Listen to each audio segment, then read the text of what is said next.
what started as an unholy alliance between J.C. Dykes Jr. and Kurt Taylor. We all knew Kurt was headed down the wrong path whenever that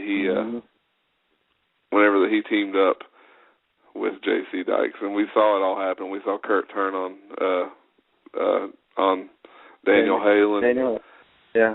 And it just we kind of felt like it was going bad. Well, then at the last tapings, we saw J.C. Dykes basically throwing powder in anybody's eyes that would get near him. He was winning matches left and right via powder, and we all kind of suspected it, but we still things hadn't went crazy yet. Flash forward to last week at the 4-H camp, we actually saw J.C. Dykes Jr., a super fan. This is a guy that we saw at many shows. A good friend, Mr. Anthony Burgess Jr. We actually we saw J.C. do the unthinkable. This is a fan who he was at the camp. He's confined to a wheelchair, and we actually had J.C. throw powder into this young man's eyes. And I don't know if I've seen anything as despicable as that in a long time. Me either, man. Well, I mean, not to mention the fact that our own Matt Klein got it in the eyes at the TV tapings a few weeks ago. He did, man. JC throwing it. I mean, he's just, at this point, he's taken no one into regard. And I wondered what was going on with all this. Well, our good friend that you heard from earlier in the show, Roscoe Rooster, he made a very kind-hearted, very innocent, unassuming post on his page the other day, just kind of thanking everyone for the experience of taking part in the 4-H camp show.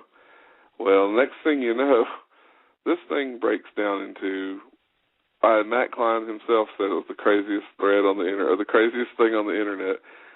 This thread is now at 451 replies.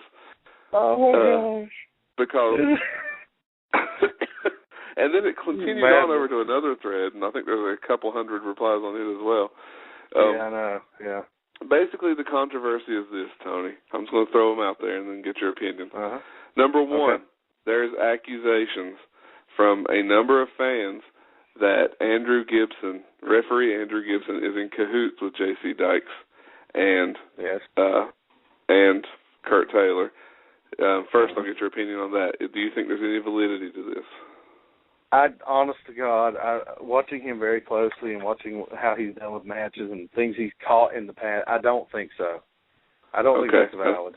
I wanted your opinion on that because there's some speculation that they bumped fists after at one of the matches the other day. Okay. That's my opinion. Okay. That's the first question. Number two, we find out that there's this shady character, okay? I saw this name pop up many times, a character by the name of William Lavell, okay? Yeah. Apparently this guy is funding J.C. Dykes Jr. and Kurt Taylor to do these attacks. They were the ones that was behind the attack. He funded the attack on Stephen Michaels in the parking lot that we saw on Spotlight. People are starting to call this guy out, and this guy not willing to show up. He's saying he apparently he's from Canada. It says on his Facebook page. I don't believe that. I think this guy's full of baloney. I believe we know this person. I believe he's somebody that we see at every tapings, and he's hiding under a different identity.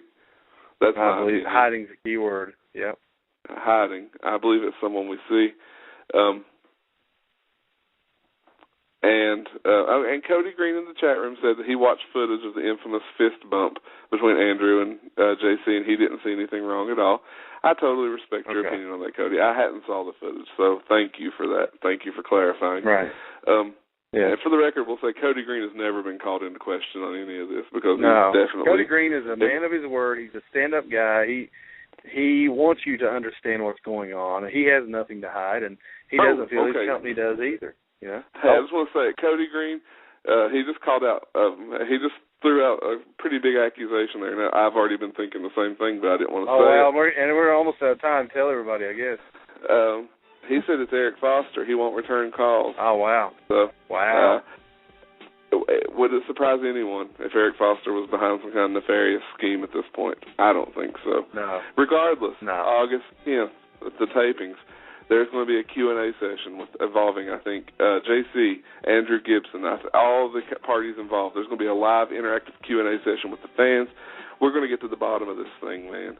And I you know what? I have a feeling come August 10th, the face of WVCW may look a little different because I've got a feeling some things are going to happen. So